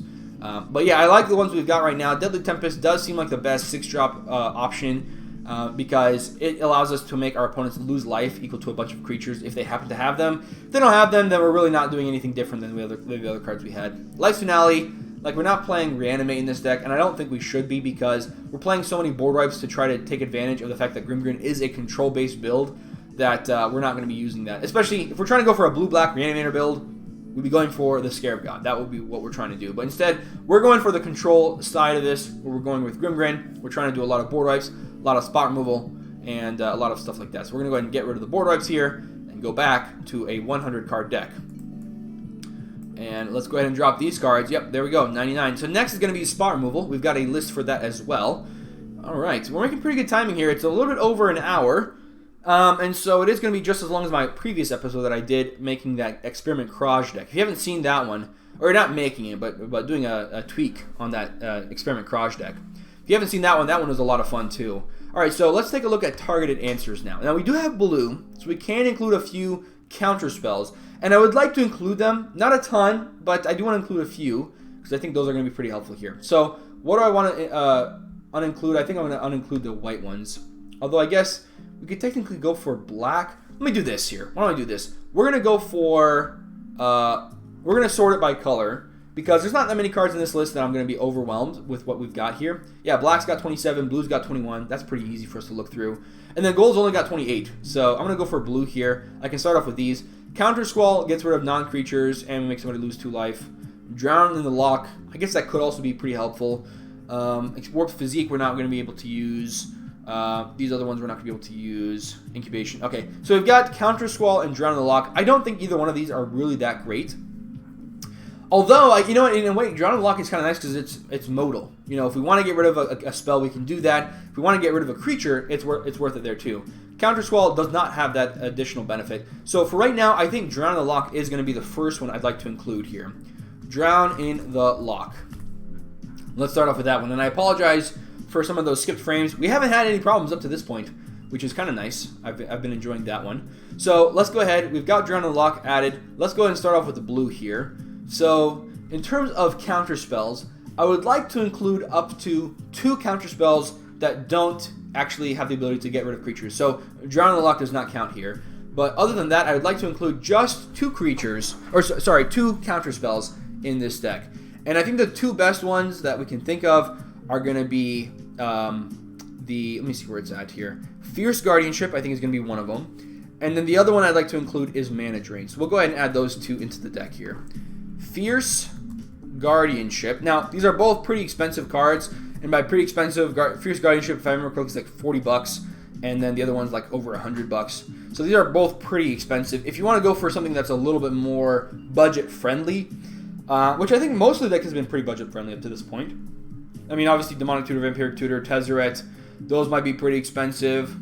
But yeah, I think for the most part, this deck has been pretty... Oh, Toxic Deluge and Damnation. These are both pretty expensive, I think. And Cyclonic Rift. So we've got a couple of pretty expensive things here, but those are pretty easy to find replacements for. I mean, especially with my list. You literally just look at my list, like, oh, I can't afford Fierce Guardianship and Mana Drain. Okay, go for, Swan Song and Counterspell. Those are a lot more affordable, so that's one way to look at it. Okay, so now that we've got that, we've got the counterspells, I would like to include some things that can turn off commanders. Oubliette and Imprison in the Moon are the two that I'm thinking about. I think both of those are going to be very, very helpful because we are going to be able to use those, and I'm going to do a little bit of a switcheroo here. We can use those in a way where we can have our oubliette on the battlefield. Why do we not have this in the... Oh, we've added too many. That's why it's still coming up that way. We can use that to get rid of problematic commanders. So let's say you're going up against maybe Muldrotha or Tatiova or Nekusar or Niv-Mizzet Parun or what, some card like that where there's a lot of problematic commanders out there that you really don't... Korvold, another great example. Golos, right? You want to get rid of commanders. These two cards are going to be able to do that, and you don't have to worry about them coming back anymore after that. So that is pretty nice. All right, so we've got our 2 counter spells. We've got our 2 things that will turn off commanders. After this, every single other card we want is something that we want to use for destroying creatures. Now, the 2 cheapest options for this are going to be Deadly Rollick and Snuff Out. Now, Deadly Rollick exiles. Normally, I'm not a huge fan of adding that one in, but the fact that it's free is going to make it pretty good here. So, Deadly Rollick. If we want to destroy something, we've got Grimgrin. I think if we're in a situation where we need to get rid of something at instant speed for free, Deadly Rollick exiling is not going to be a bad thing. It's going to be actually a benefit. And the other one here is Snuff Out. Now, Snuff Out cannot hit black creatures, so you're going to have to keep that in mind when you have that in your hand. But I like both of those here. I think both of those are going to be pretty helpful. So, outside of those 2, what else do we want to include? Do we have anything else that can be cast for free? Now, Slaughter Pact can be cast for free, but we have to pay 3 mana for it later on, so not that great. Pongify and the Rapid Hybridization, those both destroy the creatures that they target. However, they make another token in addition to destroying that creature. So normally I'm a big fan of that, but in this situation, the fact they're making another token, it turns off our Grave Pact and stuff. We're trying to avoid giving opponents tokens if at all possible. So what I think I'd like to do instead, if we're looking at 1-drop options, Tragic Slip seems like a really good option in a deck like this. We're giving -13/-13 since we're going to have Morbid on very, very often, so I feel pretty happy about that. So let's go ahead and do that here. Tragic Slip. And we can add that one in, and that is going to wrap up our spot removal. So we can go ahead and drop all of our make things here, and we have those there. All right, so for card draw, we already have 3 options available. So what we can do here is drop all but 3 of the oubliettes, and then use the oubliettes as a way to keep track of our card draw. So we've got to add in 6 more card draw. We've already got 3. Let's go ahead and go to our card draw section and see what we can find. Okay, and that's it here. We did look through all the black ones, right? Yeah, Slaughter Pact, Defile, Necrotic Wound. Yeah, I mean, for the most part, yeah, the Tragic Slip seems like the easiest to use 1-drop, right? Because Nightmare's Thirst requires us to have gained a lot of life. We're not getting a whole lot of life in a deck like this. Necrotic Wound requires us to have a lot of creature cards in our graveyard. Not going to be happening either. Defile requires us to have a lot of swamps. We're not mono black, so that's not going to be very easy for us either. And then Slaughter Pact costs 3 mana later on, so that's also not that great. In terms of everything else here, though, obviously blue Elemental Blast and Hydro Blast are pretty good against red decks, but there's no guarantee that we'll be playing against those. Swan Song is another counter spell, but we have Mana Drain. I think Mana Drain is better than Swan Song because it kind of pays for itself, and while it's not technically free, it ends up becoming free because of how much mana it produces for you. So that's the reason I think about it. And you don't have to use another card like you would have to use for Force of Will or Commandeer or Foil because you have to discard an island and another card. So that's kind of the idea here. So we're good on targeting, and we are good here. We don't actually want the Counter Squall. I wanted to make sure that I was not looking to add that one into the deck, but it kind of was obvious that I didn't want to actually have that one. So now we can go ahead and look at our card draw steady options. So here we've got a lot of cards we can look at. I think what I'd like to start off with is sacrificing, because sacrificing is something we'll be doing a lot. We're not sacrificing non-token creatures, so that will be something we're keeping in mind. And I want to make sure that I'm going past sacrificable. Sacrificable means that we're making enough of those to sacrifice them. Sacrificing means we're already sacrificing, so we don't have to actually go outside of our way to sacrifice them. So this is non-token creatures, or this is token creatures as well. I have it in the wrong section. Nakara, this is whenever something has counters on it, so we're not doing that very easily. We are sacrificing token creatures, so we've got Skullclamp, we've got Dark Prophecy. Death Patrol is after our color combination, same thing with Foster. We do have Kells already in the deck. Smothering Abomination, I do like this one as well. However, it does require us to sacrifice a creature to keep it up as well. So that might be a reason why we don't actually include it later on. I'm sorry, we do have the Species Specialist. That makes sense then. Alright, so we've got here token creatures with counters, and then zombies. We're not sacrificing zombies. All right, so in terms of sacrificing, we've kind of exhausted all of our options other than the Smothering Abomination. We might actually add that one in. We'll just have to see if we can find something else. If we can't find anything else better for this deck. So +1/+1 counters. We can pay 2 mana, remove counters from Grimgrin in order to draw cards. So yeah, it looks like Sage of Fables is the only one that does that. That's okay. It's not amazing, but it could actually work. I'd like to try to find things that don't rely on the commander when it comes to ramp and when it comes to card draw. I do have those available here on the list, just in case you disagree with me, you want to actually include those. But for me, I try to avoid that at all possible. And obviously, the rest of our deck is doing the sacrifice stuff anyways. Like, Kel's by herself will allow us to sacrifice things, so we're doing okay. Skull Clamp sacrifices things by itself. Dark Prophecy, we don't have to worry about sacrificing. We can just have our creatures dying from other effects. We have a token out there, we block with it, we get a draw card from Dark Prophecy, so that's fine too. Alright, so what else we want to do? Casting from Graveyard, Coin Flip. We are creating tokens, so if I find the token area, let's go over here. Tokens. We have Idol of Oblivion. I do like that one here. I think that would be pretty nice. We are creating things that are tokens here as well with Kindred Discovery. We have to wait until we get one of our tokens out there, or token makers out there, so we know what we're actually wanting to choose with Kindred Discovery, whether it's Thopters, Zombies, or something else. So that could be okay. This one's about casting it, so that's not going to work. But Kindred Discovery could be okay. I'd like to try to avoid 5-drop cards as much as possible. And the question is, will Kindred Discovery be better than Mind's Eye? Maybe, maybe not. We'll see. Kindred Discovery, Idol of Oblivion. I think I can add those two in pretty easily. Idol of Oblivion. And we can also add in the card Kindred Discovery. Idol of Oblivion, and then Kindred Discovery. So we have 8 cards in the deck that makes tokens. That seems like not that much because there's so few of it. But the fact that we've got some other cards in this category too. For example, I believe the Liliana Dreadhorde also makes tokens. Yeah, it has a +1 ability to make tokens. I think I might have already had that one in the deck. No, it's not. It's a 6 mana thing. That's why I didn't get to that already.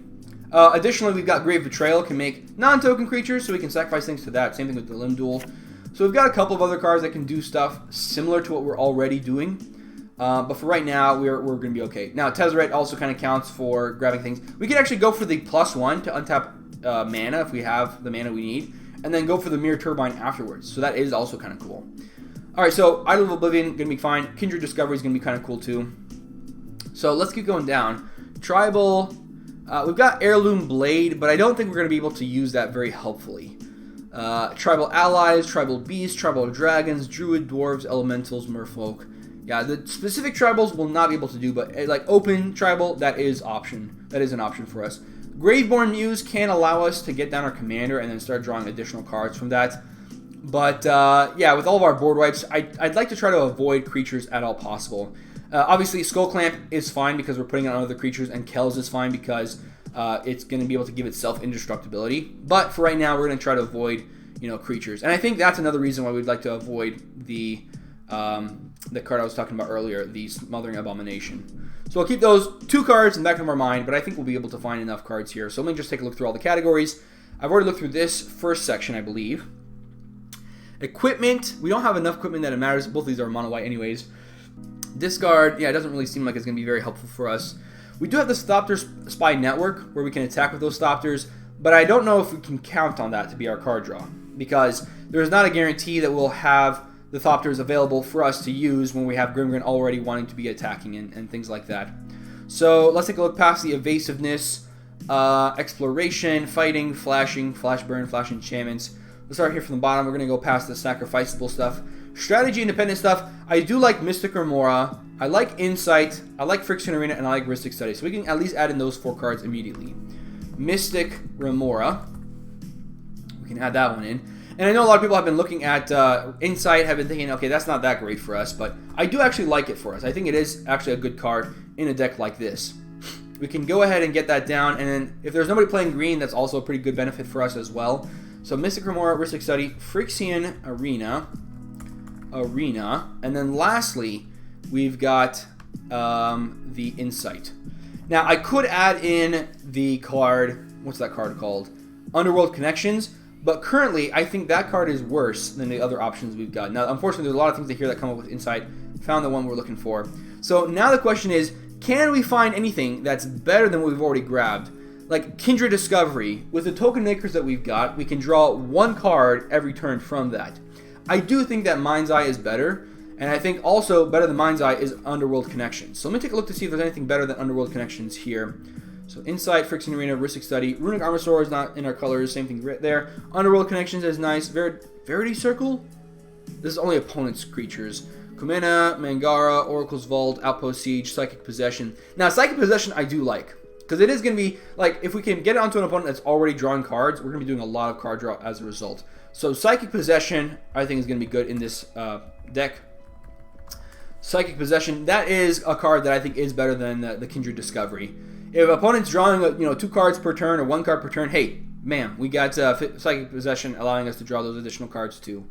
So let me see if there's anything else I'd like to grab here. After that, it goes mostly to the 5-drop stuff, so we can skip past that because that is not going to be as good. Return to hand, Proliferate Fingers, Pillow Fort, not playing lands, mutating, non-creatures. We do have a lot of non-creatures in the deck, but these are not as great for us.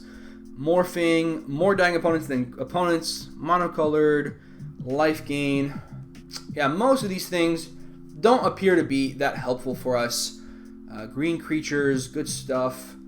Yeah, and then we already looked through this side as well. Yeah, we looked through that side. All right, so that's all the card draw, and I feel pretty happy about this. I think we've got a really nice combination of cards here for our card draw. So we've got just 2 categories left. We've got just the ramp, and we've got also our section here of lands. So let's go ahead and find some ramp. We've got a list for that one as well. Just in case you were wondering, we got a list for that as well. So let's go ahead, open that one up, and we can look for that over at ramp here is at the top. Okay, very cool. Now, we could also protect our commander with some like anti-mass answers stuff, but I don't think that's super important here. We'll go ahead and select green so we can avoid those. Aristocrats, we've got some things here that we can use for sacrificing, but again, I want to sacrifice to my commander as much as possible. We have a couple of other things that care about being sacrificed to that, but for right now, we're okay with not really having to worry about that. Golden Guardian, I don't think I'd ever actually want to play this in a deck. I'm not sure why I have this on my list, because it is 6 mana to flip it. I guess in a situation where you're playing a defender-based deck, you can draw a card off of that and then flip it immediately. Maybe in that situation, that seems kind of cool. We don't have evasive commander. Sacrificeable artifacts. We're not playing, we're not playing a small commander or small creatures. Tokens, we're not really using them either. All right, so we're going to just look at this middle section. Sword of Feast and Famine could actually go onto our commander, but I'd like to see if I can find enough ramp that doesn't rely on our commander to work. Astrotold I don't think is going to be very helpful for us. Non-legendary creatures, mono-colored, mono-red. Alright, so strategy independent stuff. I do like Everflowing Chalice. I do like Soul Ring, which we've already got in the deck. Burnished Heart could be okay. Let me see if I actually want to resort to that one. So, Everflowing Chalice, Soul Ring we've already got. Worn Power Stone I like as well. Hedron Archive I like as well. Sisay's Ring, Thran Dynamo, Urgolem's Eye, and Gilded Lotus. That gives us a total of 7. So we've got one more spot for something. We go for Mind Vessel, Fire Mind Vessel. We don't get the lands. Lands are a little bit harder to deal with. So that Burnished Heart might actually be more helpful for us. So yeah, let's just add in Burnished Heart as well as the 8th card instead of Fire Mind Vessel. Yeah, I feel pretty happy about that. Okay, so we're going to go ahead and add those cards in. So starting off with the Burnished Heart, which we mentioned. And then from there, we just go through all the other cards that I mentioned off here. Now, the nice thing is there's a lot of cards that I've used over and over in decks, so I don't have to, hopefully, switch back and forth as much. Hedron Archive, we can go ahead and put that into the deck as well. Everflowing Chalice. Everflowing Chalice we'll add in also. I know there's something to be said about adding in like the Ashnod's Altar to sacrifice tokens to produce 2 mana, but ultimately I do think that it's going to be a lot smarter to not have to rely on sacrificing creatures to produce mana. If we were producing a lot more creatures, like if we had maybe 12 or 14 things that made tokens, I'd be starting to consider it, but we already had a hard time finding things that made tokens anyways. We had to even resort to something that required us to use mana to make tokens, so yeah, not amazing here. Urgolem's Eye, and then the other one we mentioned here was Sisay's Ring. We've got also the Worn Power Stone and the Thran Dynamo. Worn Power Stone, Thran Dynamo, and the last one's going to be Gilded Lotus.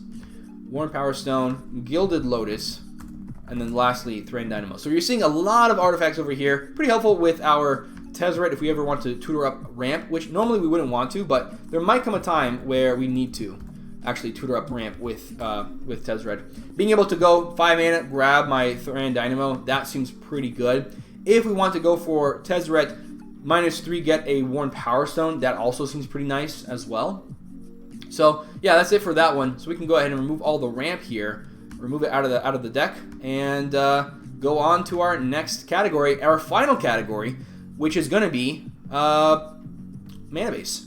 So we're going to have a total of 36 cards in here. I'll just add in randomly two Threatened Dynamo so I can keep track of all those cards that I've got in the deck. All right, so we're going to add in a bunch of lands here. So with a 2 mana commander, the first question I'd like to ask is, how many lands do I want? Now, I've got a list that clearly shows how many lands you want to have in a 2-color deck. It is a bit of a mathematical analysis onto what you want to have based on the increasing amount of necessary requirements for cards decks based on colors. So in this situation, we've got 2 colors. We want to have 11 basics. So that's going to be, you know, some plains, some some islands and some swamps. So we can go ahead and move over here. We're looking to see, let's see here, a lot of black right now. So that's 1, 2, 3, 1, 2, 3. So that's 1 more blue than black. Here we've got 1, 2, 3, 1, 2, 3, 4. So that's 1 more black than blue. So that's even now. A lot of black, 1 blue, more black than blue, more black than blue. Yeah, everywhere I look, I'm seeing more black than blue. So I'm going to have 6 swamps and 5 islands, and that's the way I'm going to do it. Now, I haven't had a reason to include any snow-covered lands, so I'm not going to include those here.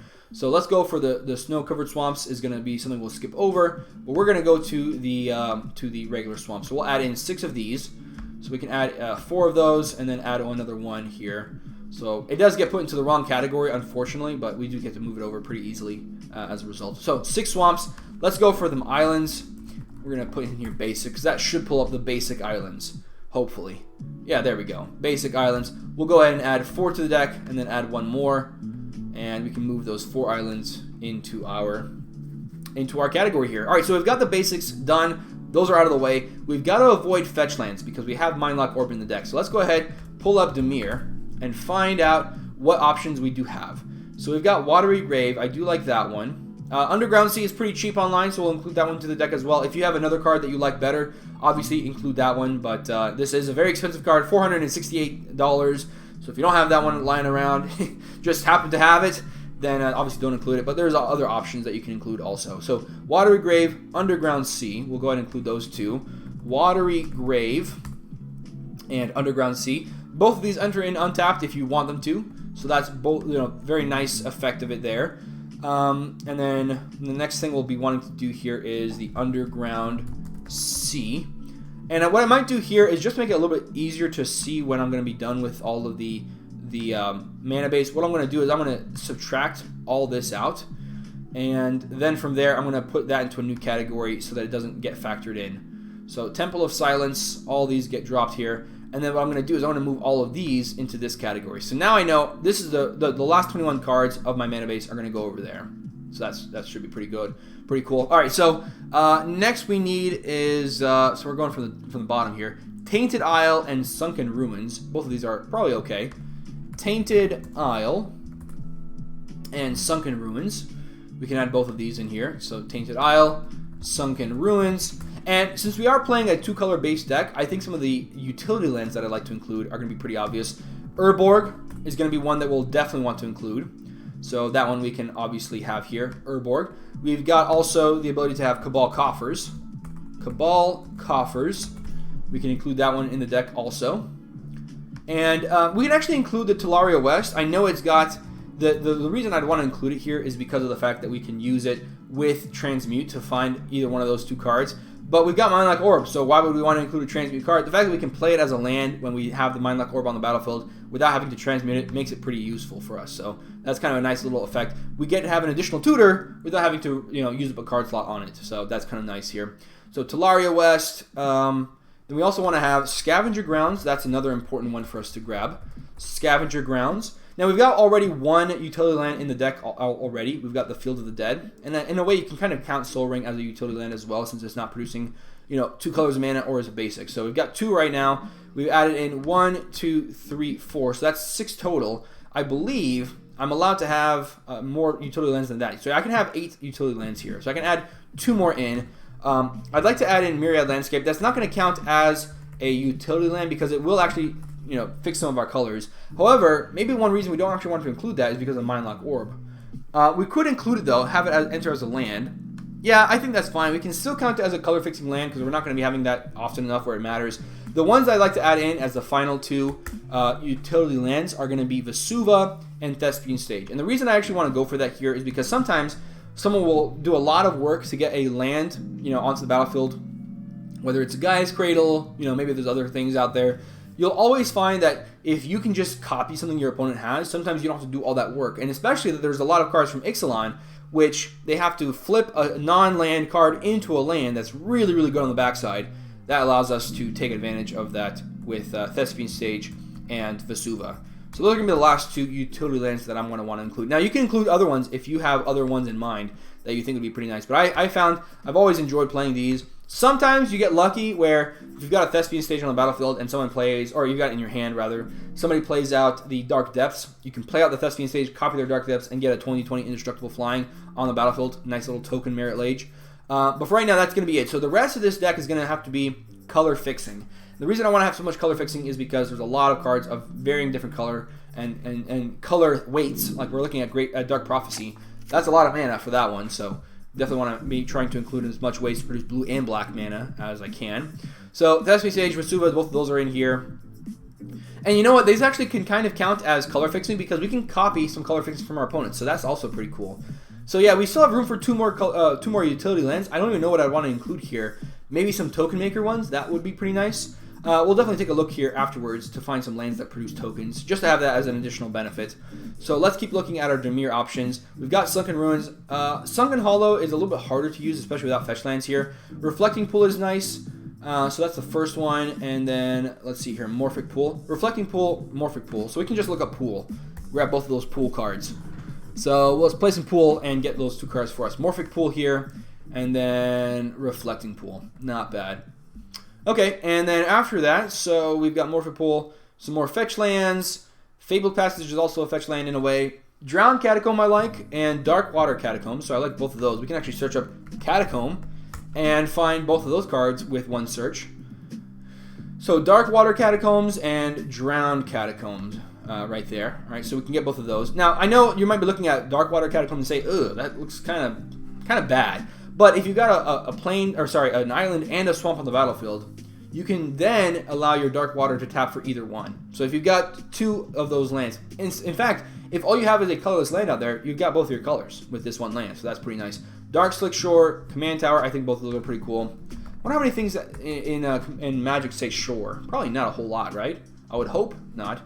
Well, there is quite a lot here, but we do have the Dark Slick Shore right on the top, so I can just grab that one in. Command Tower. Let's go ahead and grab that one also. We're getting pretty close here to the end of the options that we've got for mana fixing, so we're going to have to go to a couple of more unique options, I think you could say.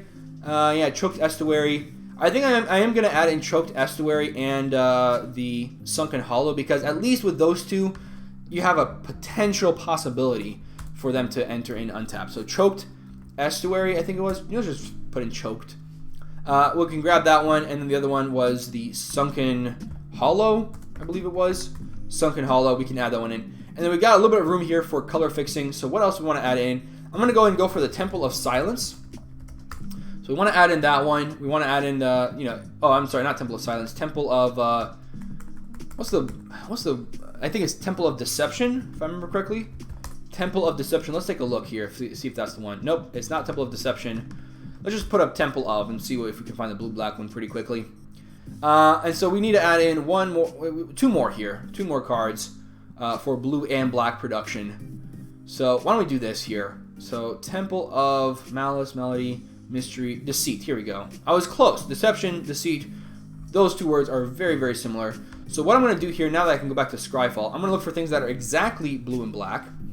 And they're in the color, where they're going to be a land. And we're going to do the order of EDH rec, because I want to make sure that I'm finding things based on how much people like them. We have Watery Grave, We have all these in here. The Mere Aqueduct, I think, is fine. And I like Temple of Deceit as well. Underground River, I don't want to have to be dealing damage to us. And besides that one, all the other ones are kind of not that great here. So, yeah, I like going for the Mere Aqueduct as the last one here. The Mere Aqueduct. So we can add that one in, the Mere Aqueduct. And then lastly, we can add in 2 more utility lands. I'm going to go ahead and take a look for things that create tokens, because I think that's going to be pretty helpful for us. If we can have things that, we'll put this back to a colon, meaning it can fit underneath that. So we're going to look for things that say either token, so token, or for things that say untap. So maybe we can find some things that can untap our commander pretty easily. This is about sacrificing. Let me see if I can find all the things that require us to sacrifice a land.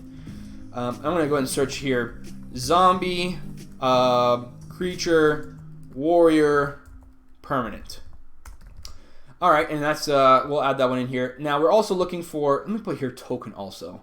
But I want to find things that sacrifice, because I want to eliminate them pretty easily from the very beginning. So let's just put here sacrifice. So let's find all the things that sacrifice, and we can get rid of those off the top just immediately. So all these are sacrificing themselves. This one creates tokens for 4 mana, so Springjack Pasture is probably okay. Westvale Abbey creates it for 5 mana, so if we don't find anything better than those two, then we'll include both of them. Westvale Abbey is also kind of nice because we can sacrifice those creatures and make a thing on the back. So that is kind of cool. Westvale Abbey, Springjack Pasture. Let's go ahead and get rid of the ones that sacrifice now. Let's see if we can find anything better. In the meantime, I will add both of those just so that I don't have to keep them in mind.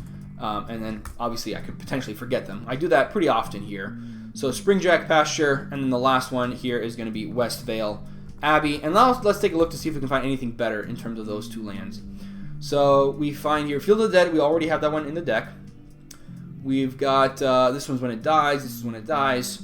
Untap target attacking creature. This is untapping a legendary permanent, so I do actually want Minamo. Minamo does seem better than the Westvale Abbey, so I'll be including that one there. That one creates a token, but that's only if we have a sliver. This one can make tokens for 7 mana, so that is way too much for us. So, yeah, I think I'm going to go for the Springjack Pasture, and instead of the Westvale Abbey, I'm going to go for the Minamo. We'll add that one into the deck, and that is going to be it for this deck list. Now that we've got everything in the piles, we've already got everything set up, I'm going to go ahead and sort it by converted mana cost, just so I can take a look at the curve. Yeah, not a bad curve. This 7-drop is a little bit clunky, but maybe you want to drop like the Limdul, and the Butcher for something else. Then you'd be fine after that point. But yeah, I feel pretty happy about this. I think we'll be in a good spot by playing it just the way that it is. So yeah, thank you so much for joining me for this deck doctor, more really like a deck build, thanks to my patron Marmot. Again, if you want to have your own videos on my channel, thanks to your support, I will definitely be keeping my patreon.com/magicalhacker open for a while, that you can use that and submit and support me. You can submit those decks and I will do deck doctors on those. So thank you so much for joining me for this episode number 62, I believe. I had a lot of fun making this Grimgrin Corpse-Born control-based build. Hopefully you guys enjoyed watching it, and I will see you guys next time. Stay awesome, everybody.